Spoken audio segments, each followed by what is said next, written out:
Amen. Nous remercions le Seigneur.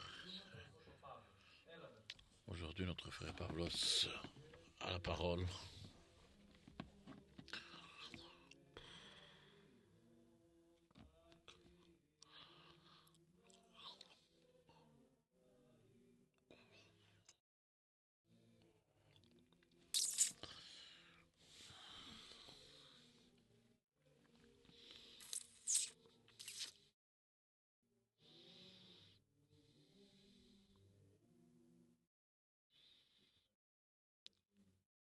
Que le nom du Seigneur soit loué, mes frères, notre bien-aimé Jésus-Christ. Les hommes perdent leur route parce que la route de Jésus-Christ, elle commence à partir de son Église. C'est pour cela qu'ils perdent leur route. Si tu pars de l'Église, tu as perdu ta route. Et nous devons à tous les hommes les enseigner de rentrer dans cette route de notre Seigneur Jésus-Christ. Parce que Jésus-Christ a dit, c'est moi le chemin. Donc, cette route de notre vie, nous devons prendre cette route de notre Seigneur Jésus-Christ. Mais Jésus-Christ a fait son Église. Son Église, c'est pas un homme qui l'a créée. Il n'y a pas de force humaine pour pouvoir créer une telle chose. Mais c'est pas l'homme qui ne peut pas faire naître de nouveau un autre homme. Ne c'est pas un homme de donner la vie éternelle sur un autre homme. Un homme ne sait pas ne créer une église. Parce que ça, c'est des choses que Jésus-Christ a faites. C'est pour cela, ici, nous devons le savoir. Vous allez voir que dans ma vie, j'ai assez combattu, assez agressif. Oui, des fois, je voulais partir de l'église. Quand un homme qui est jeune, qui n'est pas renseigné dans la parole de Dieu, et veut aller autre part, ce que nous faisons maintenant, nous ici, c'est de passer ces messages et faire passer ça dans les cœurs des hommes. Et que dois-je faire, frère?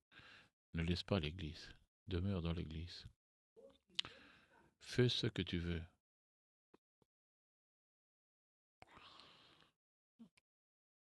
Mais ce que toi tu veux n'a rien à voir avec l'église de Jésus-Christ. C'est pourquoi?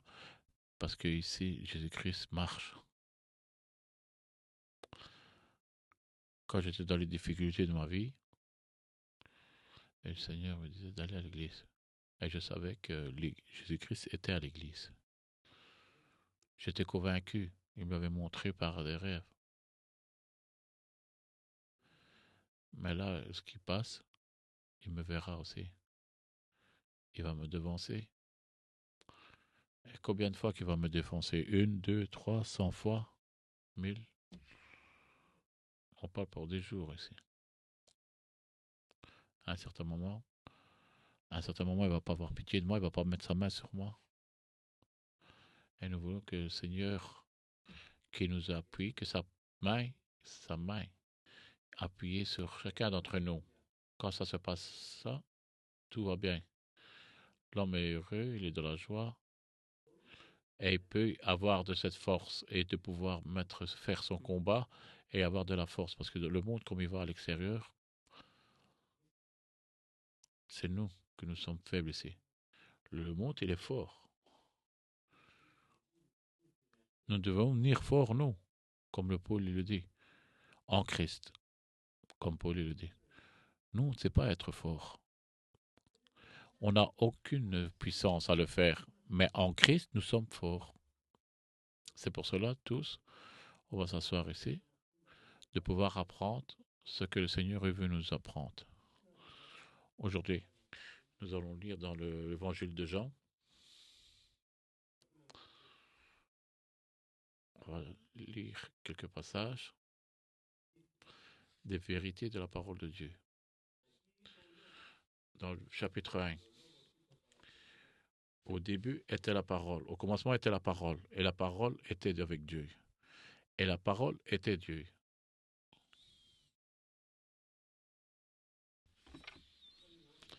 Quand Jean il parle de la parole, donc Jésus-Christ, parce que lui était Jésus-Christ, le Fils de Dieu, était la parole.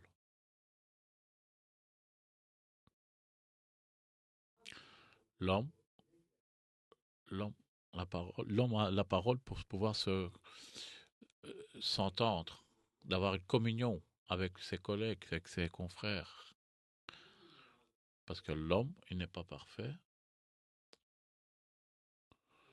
Vous savez, ce qui est parfait, de façon parfaite, il communique.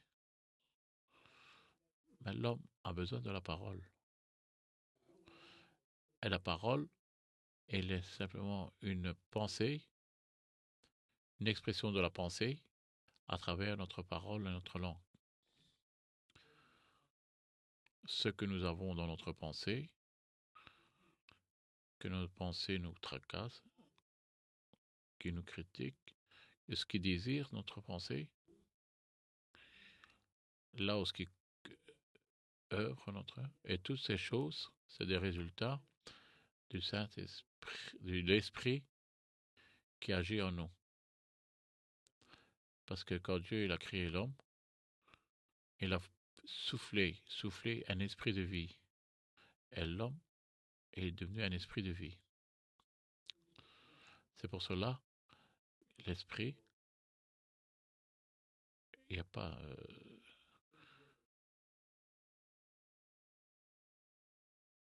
elle n'appartient pas à partir de notre création, de notre physique.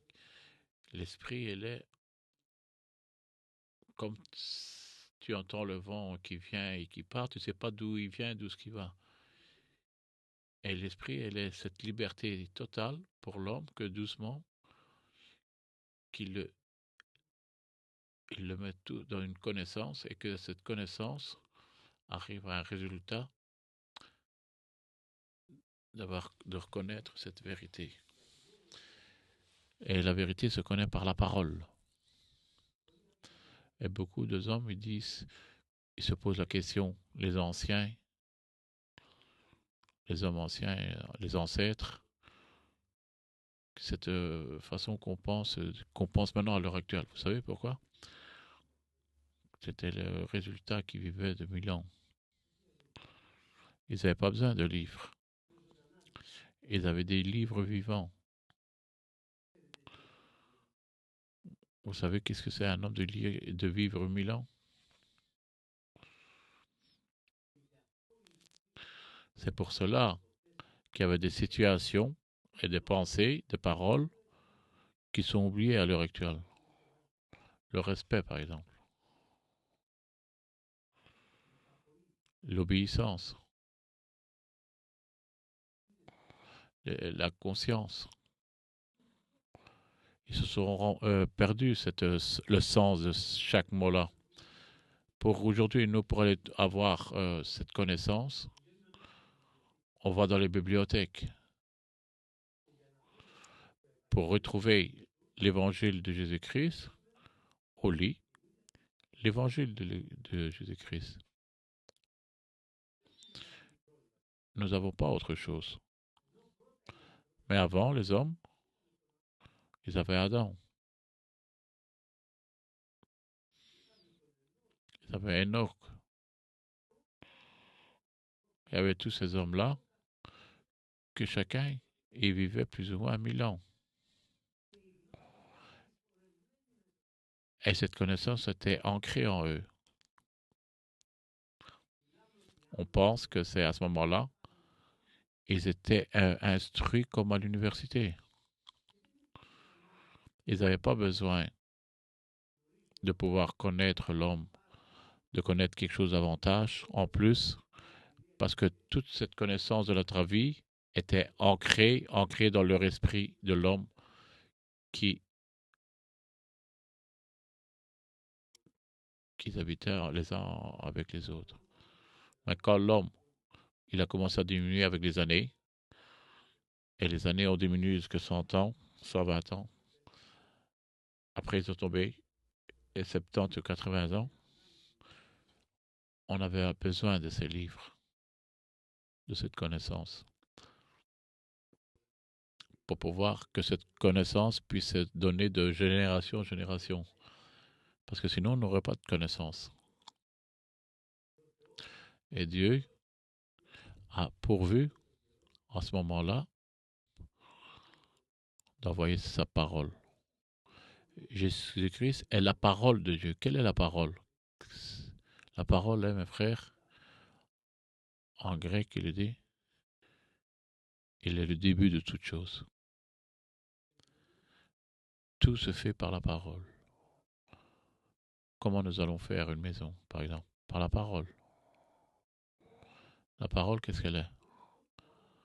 C'est ce qui pense l'homme dans sa pensée, qui désire à faire, et de pouvoir le concrétiser par la parole. Je vais mettre une colonne là, ici, une colonne de l'autre côté. Je vais mettre ceci, ou la toiture, je mettrai les pierres, je ferai tout ce qu'il faut. Tout c'est l'autre se fait par la parole. Quand on dit ces paroles, c'est pas rien que les paroles qu'on parle, c'est la conclusion de notre pensée. Parce que si vous allez dans les mathématiques, on le comprend encore plus facilement, cela.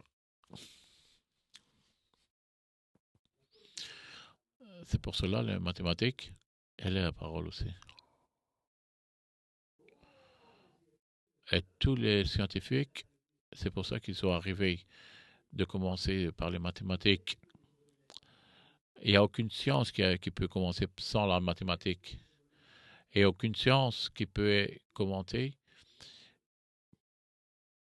par l'esprit de l'homme. Dieu a pourvu d'envoyer cette parole. Comment? Par Jésus-Christ. Qui est Jésus-Christ? Jésus-Christ est la parole de Dieu. Parce que Dieu,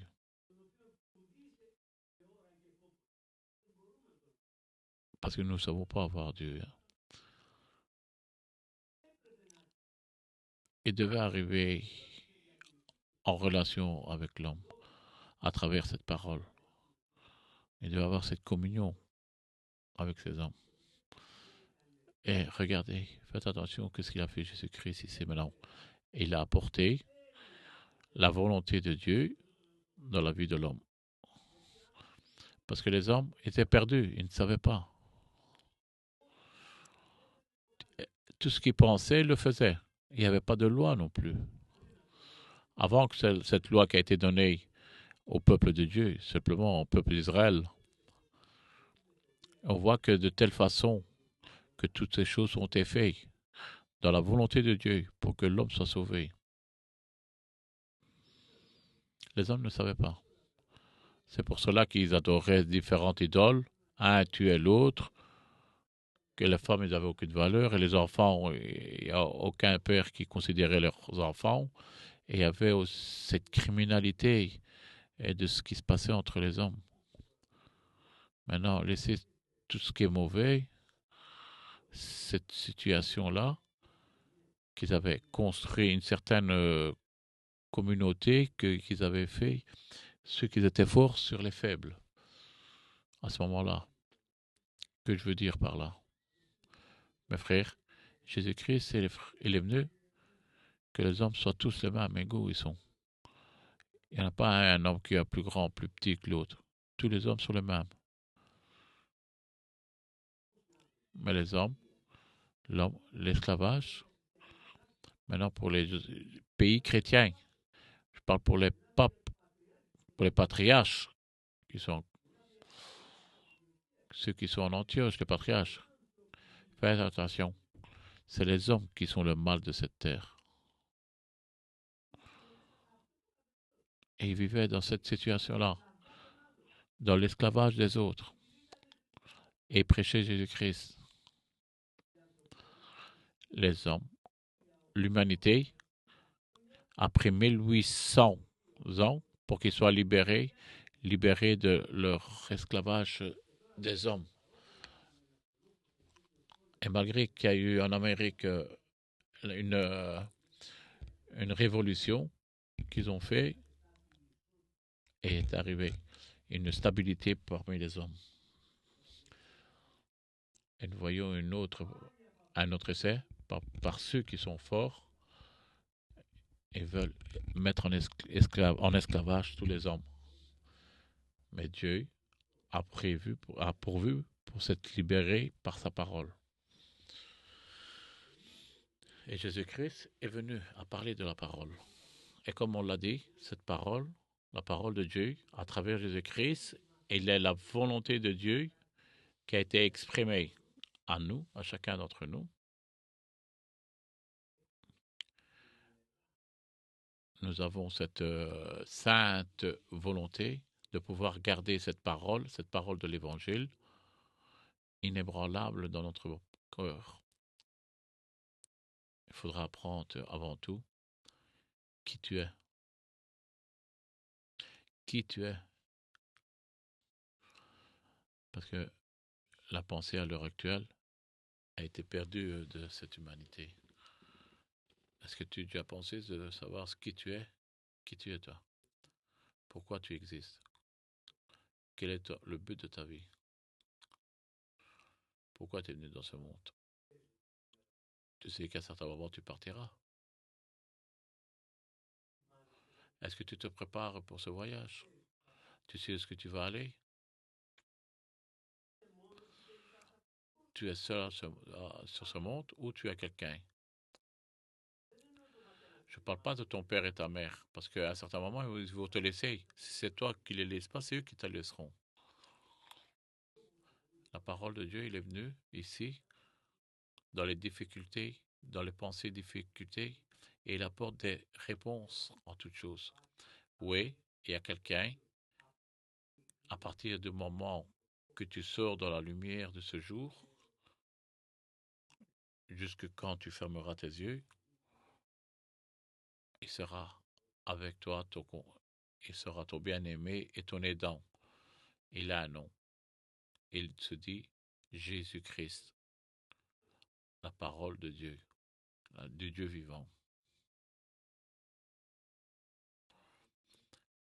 C'est ça que nous devons dans notre âme, de prendre cette réponse, cette parole, de pouvoir s'en accaparer en nous, de les utiliser.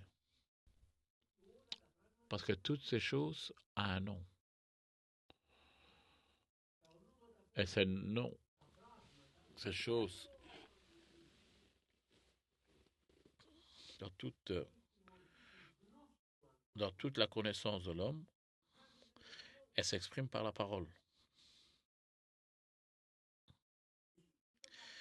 Et Jésus-Christ, c'est ce qu'il a fait. Il est venu et il a dit que je suis l'alpha et l'oméga.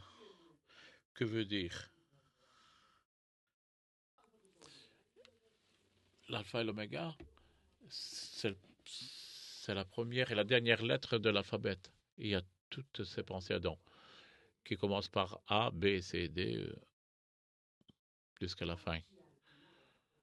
Tout ce qui commence par ces mots-là, ces lettres-là,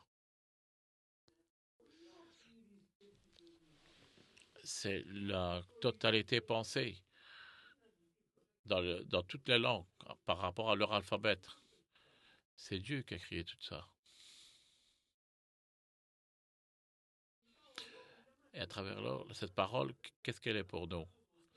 Elle est une façon de pouvoir comprendre et de pouvoir se faire comprendre et d'avoir cette possibilité de pouvoir instruire dans les pensées, de la pensée de l'Évangile, qui est de la parole de Dieu.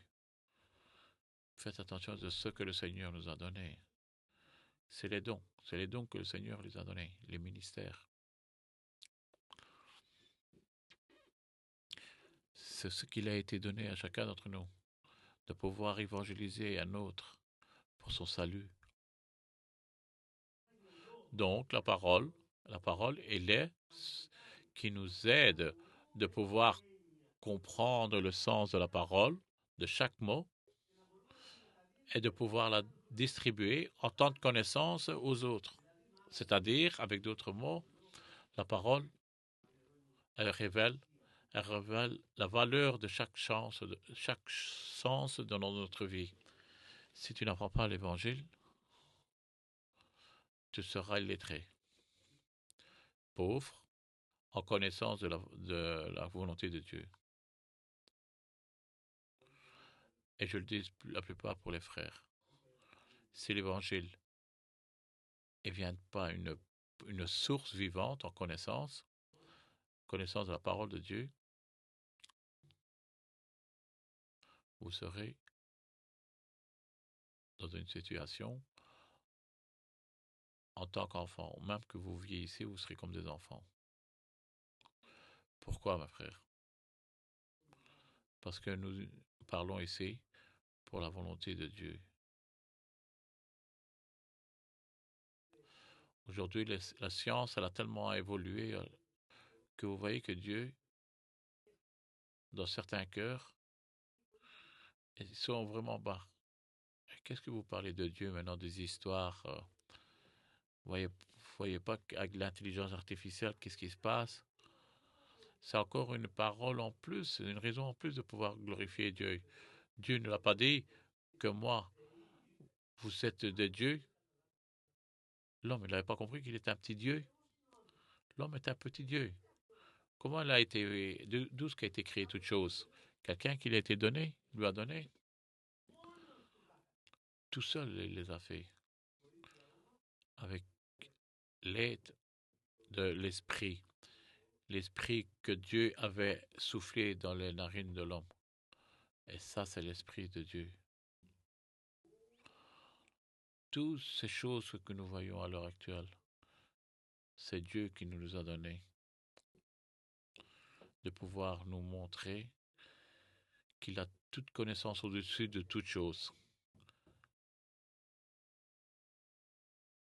Et aujourd'hui, nous, par manque de connaissance, on perd le but. Ben moi, je vois ce qui se passe dans ma vie. Je vais là en médecine et je vois tout le sang. Quand je fais les examens médicaux, je vois tout ce qu'ils font, quoi.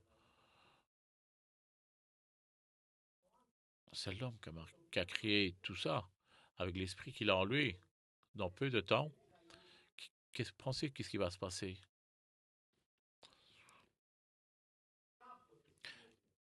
Et ça, c'est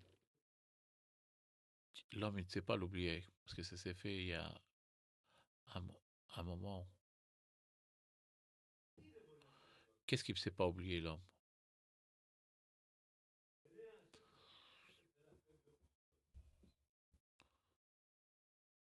Lève-toi, je te guéris. Lazare, sors dehors.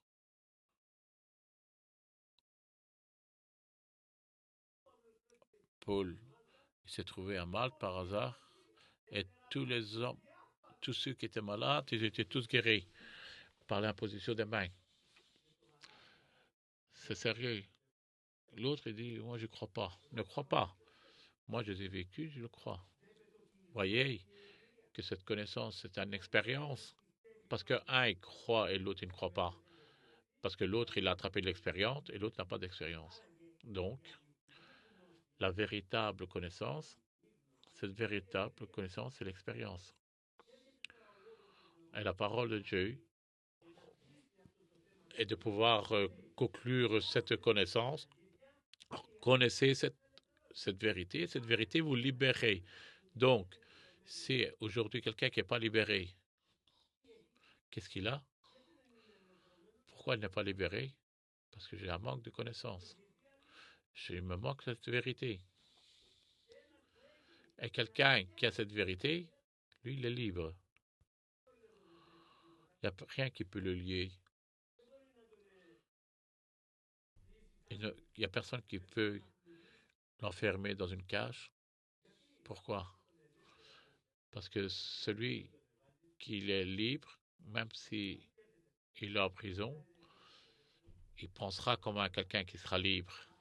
Et avant tout, il glorifiera Dieu en tant que libre, malgré qu'il est enfermé. Mais qu'est-ce que tu dis maintenant? Vous ne pensez pas ce qui me marquait quand Silas et Paul étaient dans la prison, ils étaient liés aux pieds et aux mains, et comme ils se trouvaient là à Philippe, avec tous les autres qui étaient emprisonnés, et ça, Paul et Silas chantaient le Seigneur en plein milieu de la nuit. Et tout d'un coup, ils étaient liés, ils étaient emprisonnés, ils étaient maltraités, et tout a été délié. Tous. Et qu'est-ce qu'ils ont fait? Et tous ceux qui étaient là, ils se sont libérés de leurs liens. Mais il n'y en a aucun qui n'est pas parti. Pourquoi?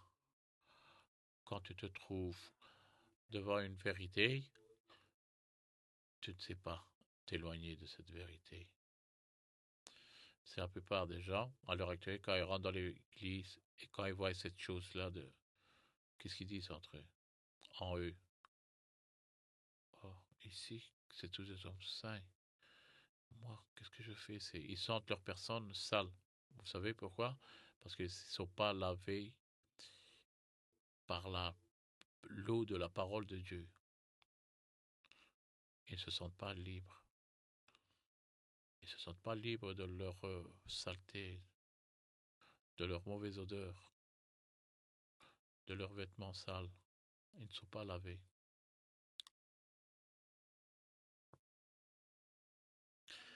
Et après, on retourne dans l'autre partie. On s'habitue dans les affaires de Dieu. Oh, on vivra toujours de la même façon. On fera toujours la même chose. Et tu veux faire quoi? Ah, faire quelque chose d'autre. Et dis-moi le pouvoir. Ah, j'ai peur que tu sois contrarié.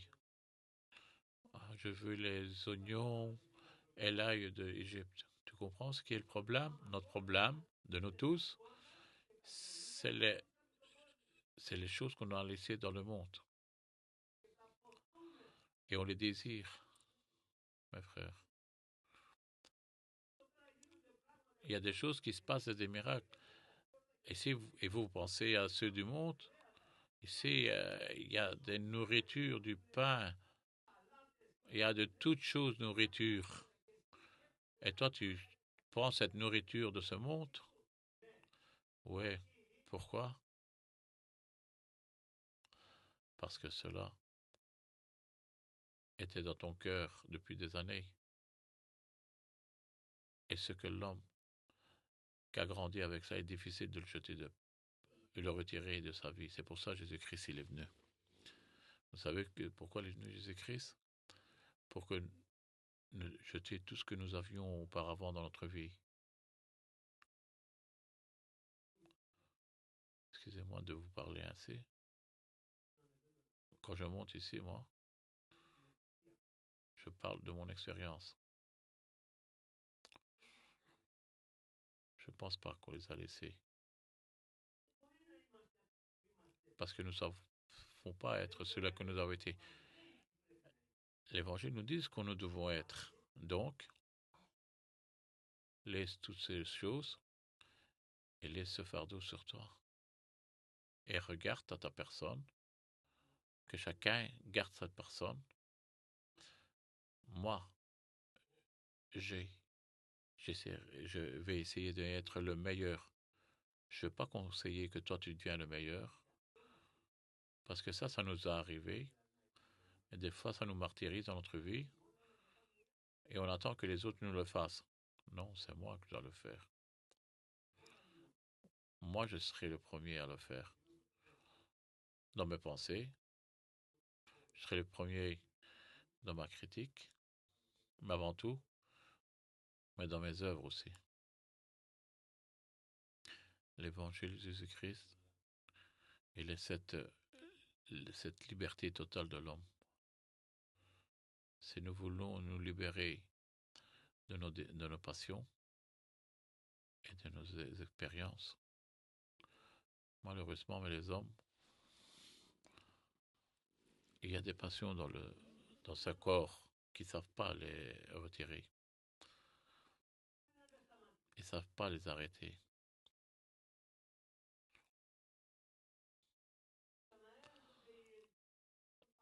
Et il vient les anciennes pensées des oignons et de l'ail, comme les Hébreux voulaient retourner en Égypte.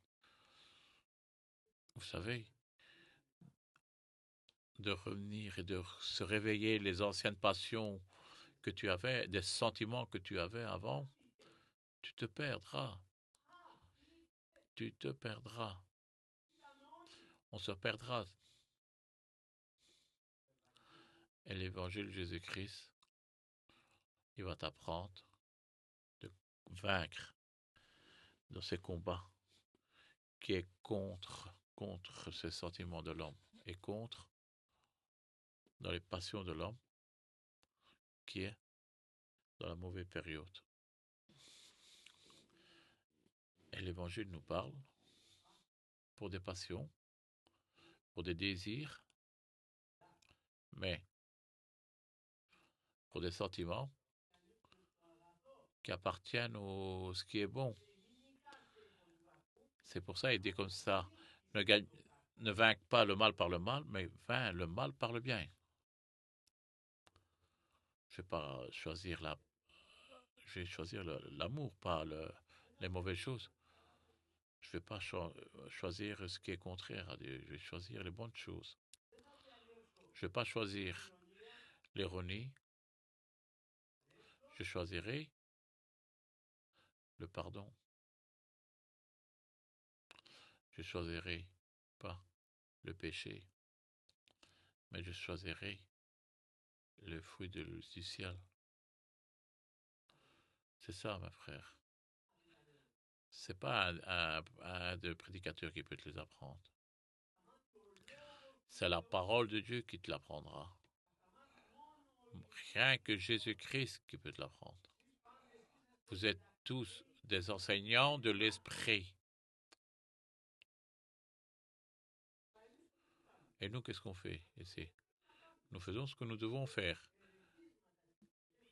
Nous donnons des sens à des hommes. Ainsi, quand ils partiront d'ici, que ceux qui entendront, ça pourra agir et de pouvoir agir dans leurs sentiments, le désir de leur passion, le désir de leur logique, pour être plus sérieux et encore plus avec l'évangile de Jésus-Christ, pour comprendre les choses que Dieu veut nous enseigner. C'est ça l'évangile de Jésus-Christ. Nous sommes bien heureux dans cette église qu'on a cette opportunité de parler pour les choses de Dieu. C'est ça la parole de Dieu.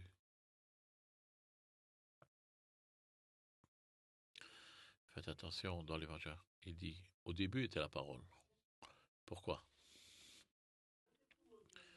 Si nous acceptons qu'au commencement était la parole, avec la parole, il n'y a plus rien. Il n'y avait rien alors. Et c'est vrai ça. Regardez une révélation que donne l'évangile de Jésus-Christ. Et la parole était avec Dieu. Vous savez pourquoi? Quand je lisais ces paroles, je me ressentais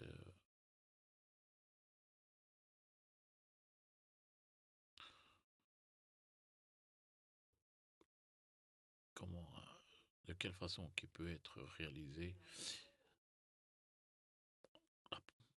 la création de Jésus-Christ, puisque la parole de Dieu, il n'y a pas un autre commencement par la parole. Ce qui a été créé par elle. Et sans elle, il n'y a rien qui a été créé. Et si nous acceptons que la parole que Dieu a été créée, c'est une création de sa parole, y a des hommes qui se posent la question, Dieu, quelqu'un l'a créé? C'était impossible parce qu'il retire cette chose-là pour montrer sa grandeur de Jésus-Christ, que Jésus-Christ est Dieu. Parce que quand on parle de quelque chose qui est parfait, on parle de la perfection. Nous, nous sommes des hommes qu'un a créé l'autre. Abraham a créé Isaac a engendré un et l'autre. On a une continuité, non? Dieu n'a pas de continuité. Et il est ce qu'il est. Et l'évangile révèle que le Fils est la parole et le Père est soin. Et plus tard, il y a l'Esprit Saint qui vient après le jour de la Pentecôte et vient conclure le puzzle de la Trinité. Un seul Père, pas trois personnes, trois personnalités, mais un Dieu. Les hommes, ils essaient de trouver des sens pour pouvoir confondre les choses. Mais le système de l'évangile ne sait pas se confondre. Il est sans confusion. Et autant que l'homme élève le nom du Seigneur Jésus-Christ, autant qu'il peut comprendre ce qu'est Jésus-Christ et qui est Jésus-Christ. Et plus fort qui glorifie Dieu dans son Église, il comprend qui est son Dieu. Et n'oubliez pas que Jésus-Christ, le Père, il l'a appelé Père. Dieu. Il l'a appelé Jésus-Christ, il l'a appelé Père. Mais n'oubliez pas que la parole de Dieu lui-même, que Jésus-Christ, il est le Père de notre avenir. Dans toute la parole de Dieu et de l'Ancien Testament, nous voyons que la personne de Jésus-Christ, elle est le combat de Dieu pour que l'homme puisse comprendre le mystère de la piété. Que Jésus-Christ, la parole de Dieu, le seul Fils unique qui est devenu homme, est devenu chair, semblable à nous, pour pouvoir nous donner la parole. C'était ça, toute cette situation. Celui qui nous, depuis notre naissance jusqu'à la dernière souffle, c'est notre Dieu qui nous soutient.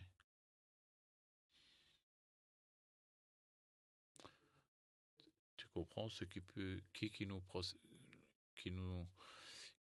protège, et nous on est comme des hommes qui nous tremblons. On a peur de la maladie, la mort, notre personne. Non. On a peur un peu de la communauté, on a peur de notre travail, on a peur de beaucoup de choses. Mais la parole de Josué est assez puissante pour qu'on soit de Josué. Moi et ma famille, nous adorerons notre Seigneur. Et moi, on a pris cette décision, tous qui nous sommes ici. C'est pour ça qu'on parle pour des familles dans l'Église. Pour des situations en communauté. Et c'est pour ça qu'on parle dans l'Église, une marche qui est sainte et propre, de pouvoir comprendre et s'accaparer des vérités, la vérité de la parole de Dieu. Quand Dieu sera avec nous, qui pourra être contre nous? Si Dieu est avec toi, qui peut être contre toi? Personne. C'est pour cela que l'Église de Jésus-Christ a avancé. Tu vas me dire, vous savez, tout ce qui se passe dans l'Église de Jésus-Christ, c'est pas Dieu, c'est les hommes qui les a créés.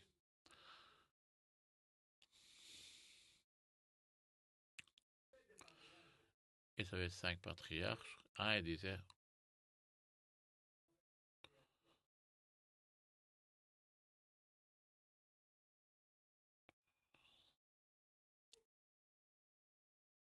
les hommes pensaient dans leur façon. Ils ont commencé à se confondre. C'est les hommes qui créent toutes ces religions. Parce qu'ils vont contre la parole de Dieu. Vous savez ce qu'ils disent de l'évangile de Jésus-Christ? Si tu veux être le premier, tu dois être le dernier et le serveur, être au service de tous. Nous, on ne veut pas servir les autres, comme Paul et puis tous les saints qui se sont passés. Nous, on veut être au-dessus des autres. Ça portera la destruction dans ta vie. Et ça, nous savons tous, l'esprit que le Seigneur nous a donné. Chacun le connaît. C'est pour ça que l'évangile,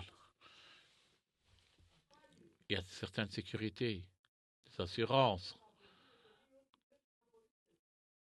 Donc, à chacun sera donné ce qui doit être donné. De respecter les plus vieux, obéir aux plus anciens, l'amour à tous. Cette connaissance de la parole de Dieu, elle doit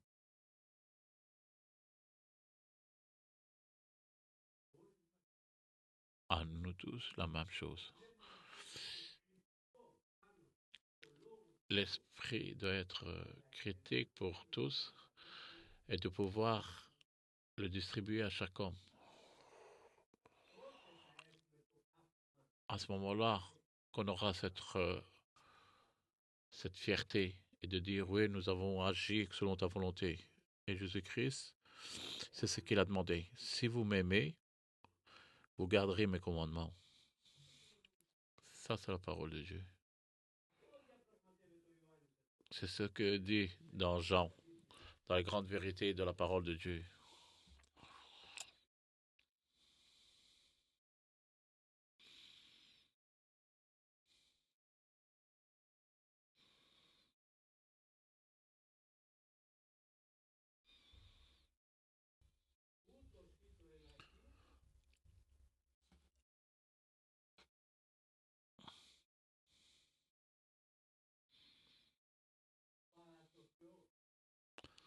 Au commencement,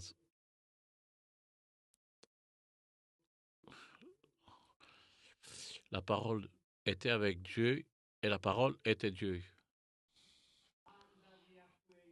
Elle était au commencement avec Dieu. Toute chose a été faite par elle et rien de ce qui a été fait n'a été fait sans elle. Ici, on voit la grandeur de Dieu, la grandeur de Jésus-Christ.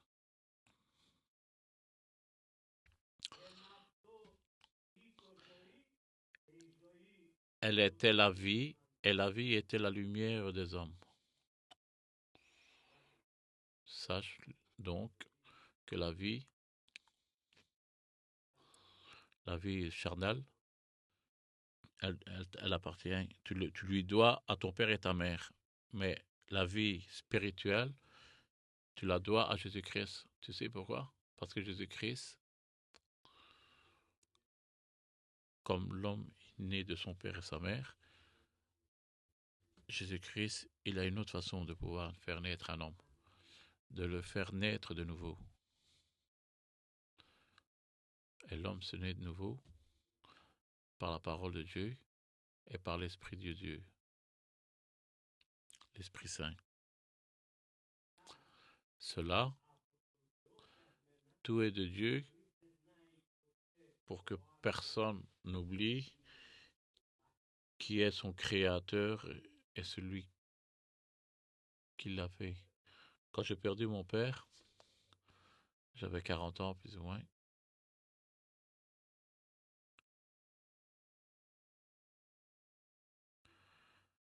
quand je l'ai vu dans son cercueil,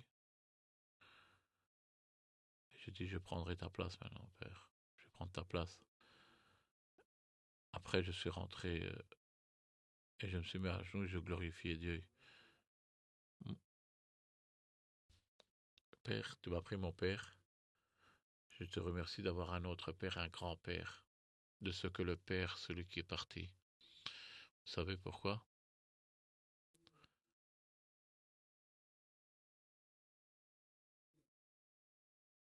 Il m'a laissé sans que moi je lui demande. J'avais laissé toute chose pour le garder,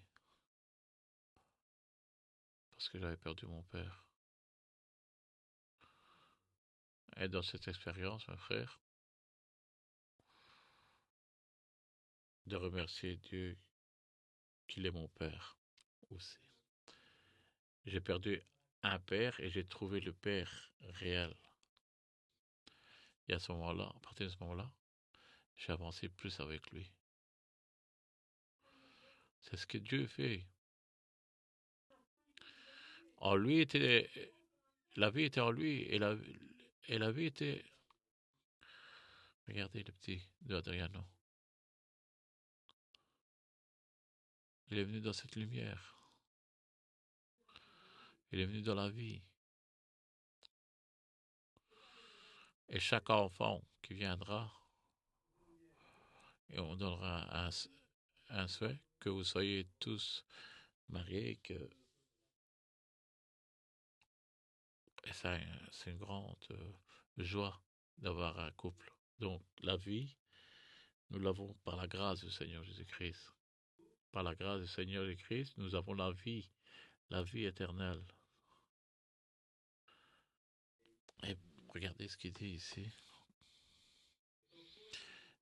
La lumière, lui, dans les ténèbres.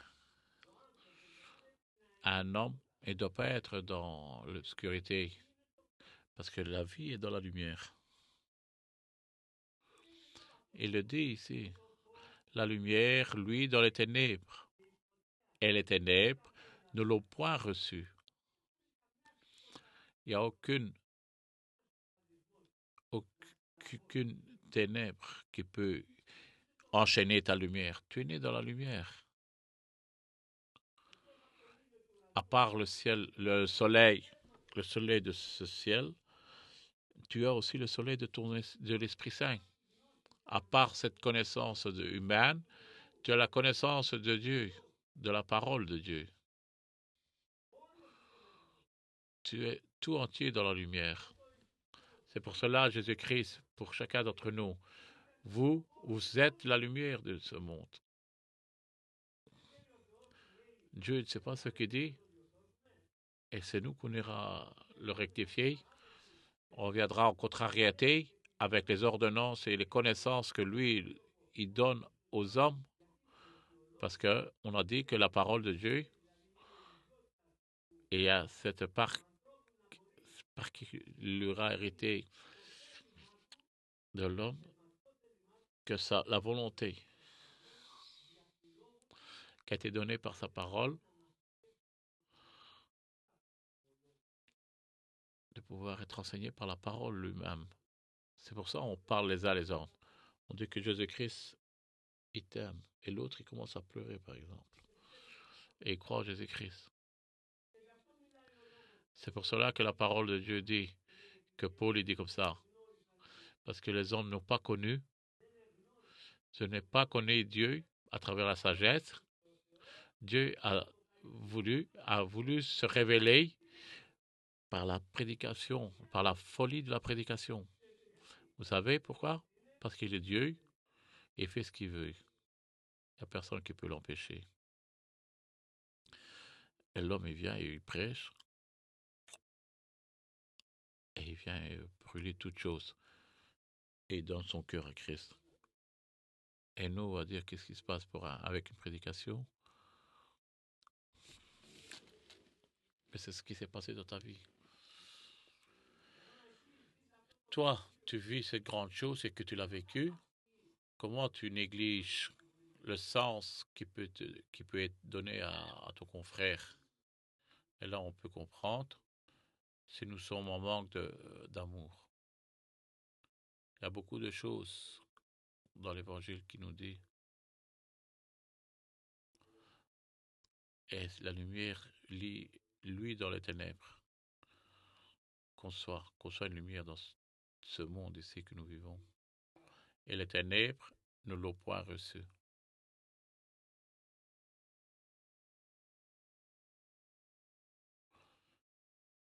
Et l'obscurité ne viendra pas. On sera toujours de lumière et qu'on donnera et qu'on diffusera l'espoir aux hommes.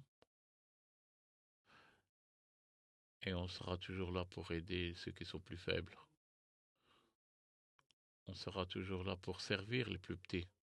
On sera toujours qu'on servira ceux qui n'ont pas et ceux qui n'ont pas de force. Vous savez pourquoi? Parce que le Père éternel, il est le Dieu le plus riche du ciel. Et tout appartient, le ciel, la terre et tout ce qui s'y trouve. Il le dit. Donc, l'Église de Jésus-Christ, elle doit pas avoir elle doit avoir aucun manque.